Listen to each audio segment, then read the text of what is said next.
Assalamualaikum warahmatullahi wabarakatuh. Selamat datang di channel Bunda Guru TV.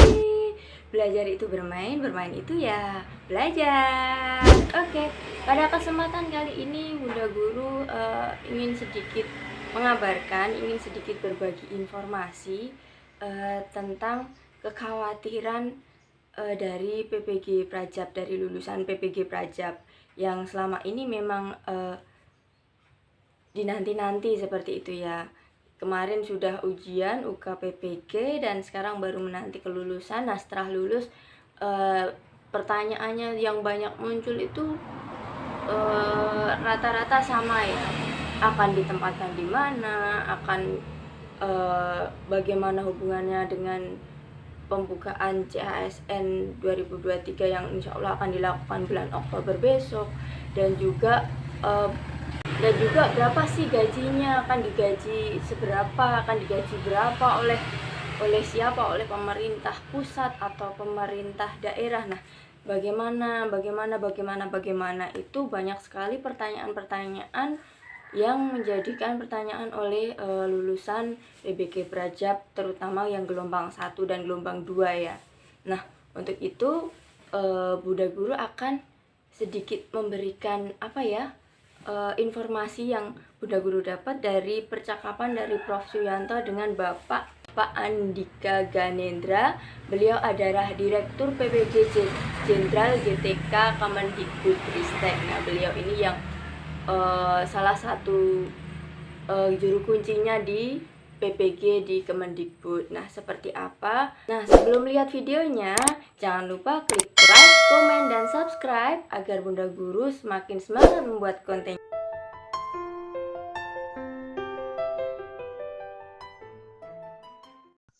Siap. Merujuk pada Undang-Undang Guru 14, Prof. Ya.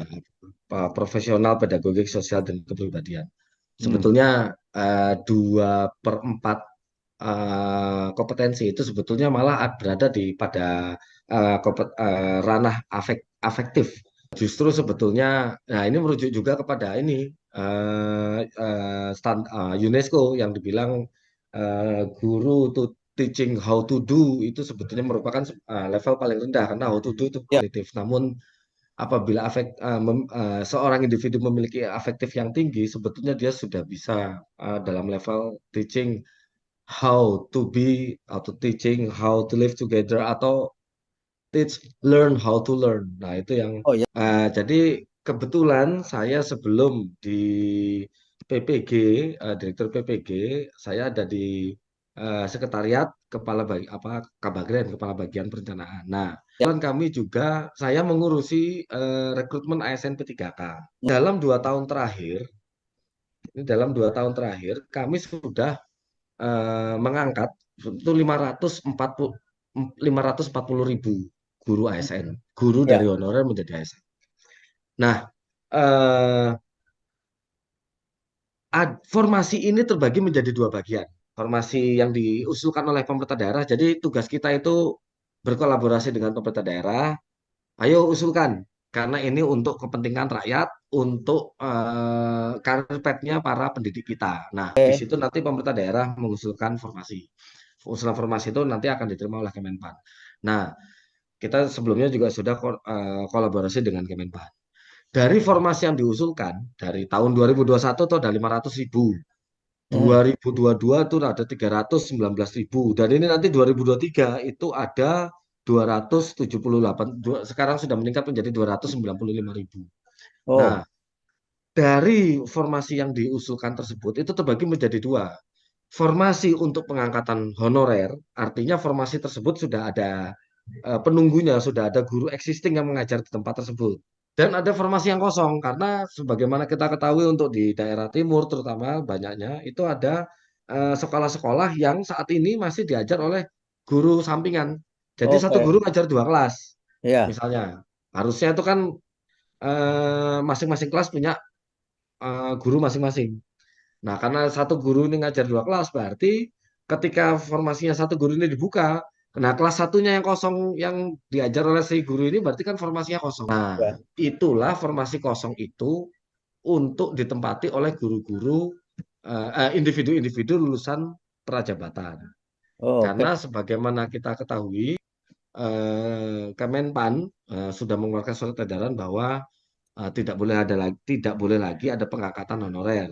Honorer. Nah, artinya guru yang individu yang masuk ke dalam lingkungan sekolah, ketika dia harus dinyatakan untuk bantuan mengajar, maka dia harus memiliki sertifikat pendidik. Nah, sertifikat pendidik inilah yang diharapkan dari lulusan prajabatan. Nyatanya saat ini tahun 2023 dari 300.000 eh, formasi yang telah berhasil dibuka oleh pemerintah daerah, kita sudah berhasil berkolaborasi dengan pemerintah daerah untuk membuka formasi.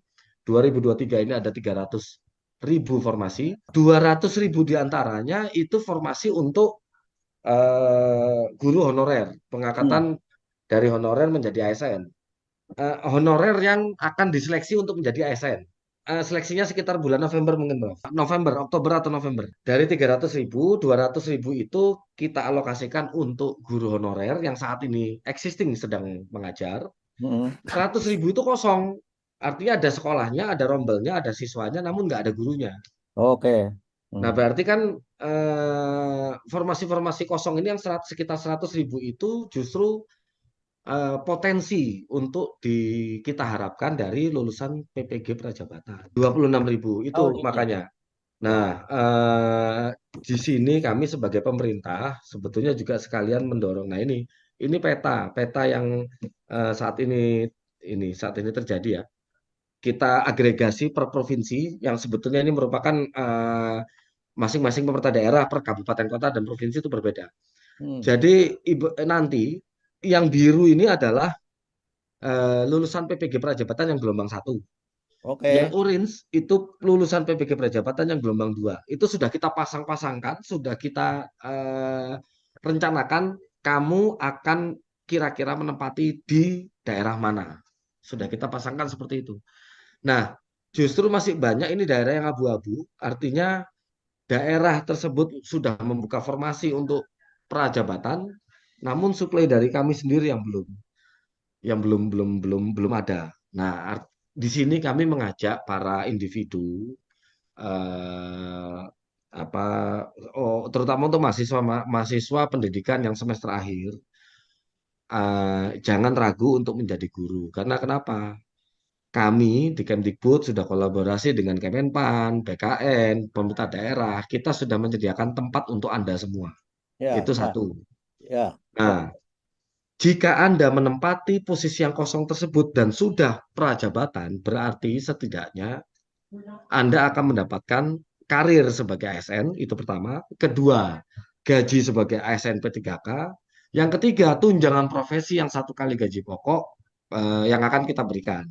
Jadi Oke. selain dapat karir, maka take home pay pun ada gaji dan tunjangan profesi. Artinya sebetulnya underline-nya kita pengen mengajak adik-adik semua yang sedang semester akhir atau sudah lulus S1 keguruan atau bahkan S1 yang lain bahwa jangan ragu untuk mengambil PPG Prajabatan. Ya. Itu kita sudah sediakan karir path yang jelas dan kemaslahatan yang mencukupi untuk pengabdian di bagian pendidikan. Mungkin itu, Prof. Ya, Mas, ini kan yang 26.000 orang ini nanti, ini kan pasti kalau menurut formasinya dijamin akan tertampung kalau formasinya ada 100.000, padahal mereka Siap, 26. Dan mereka itu punya monopoli bahwa tidak ada yang bisa diterima kecuali mereka, karena mereka yang punya sertifikat pendidik. Tapi siap. yang dipertanyakan itu adalah bagaimana sampai bisa diangkat itu. Ketika mereka masih ada di pengabdian 2 tahun sesuai fakta integritas, apakah bisa selama pengabdian 2 tahun itu kemudian ada rekrutmen baru atau harus nunggu 2 tahun mengabdi dulu, Mas? Gimana itu? Enggak, langsung, Prof. Begitu lulus, ada pembukaan SMP 3K, dia ikut ujian, Hmm. dan Kemenpan sudah memberikan afirmasi 100% bagi individu yang telah memiliki sertifikat pendidik. Hmm. Jadi begitu lulus sudah tinggal nunggu pengangkatan di daerah tersebut. Oh, jadi katanya mahasiswa itu cemas sekali mengabdi 2 tahun itu di mana, ditaruh di mana, gajinya di mana, itu nggak perlu disemaskan lagi ya mereka. Tidak perlu, Prof.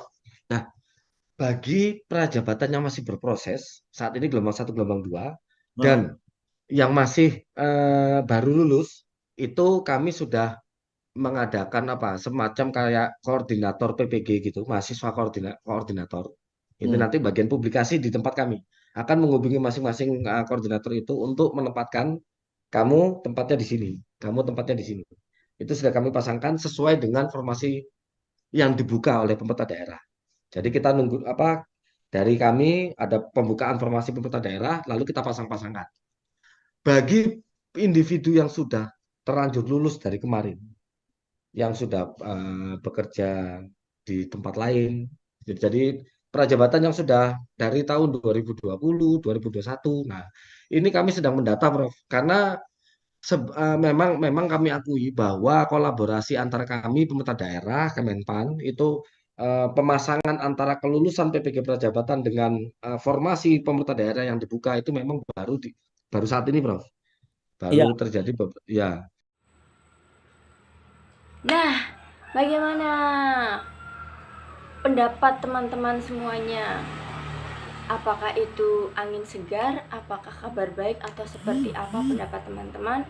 Yang jelas, saya tidak bisa banyak berkomentar karena mari kita sama-sama berdoa saja, semoga yang terbaik untuk kita bisa lulus PPG Prajabatan untuk gelombang 1 dan gelombang 2, dan juga kedepannya juga ada sesuatu yang benar-benar kita nanti bersama-sama. Baiklah, cukup sekian video dari Bunda Guru TV, semoga bermanfaat dan semakin menambah semangat kita agar video ini jangkauannya semakin luas. Jangan lupa yang belum klik like, komen, dan subscribe untuk segera subscribe ya. Terima kasih. Wassalamualaikum warahmatullahi wabarakatuh. Teman-teman, jangan lupa like, komen, subscribe ya.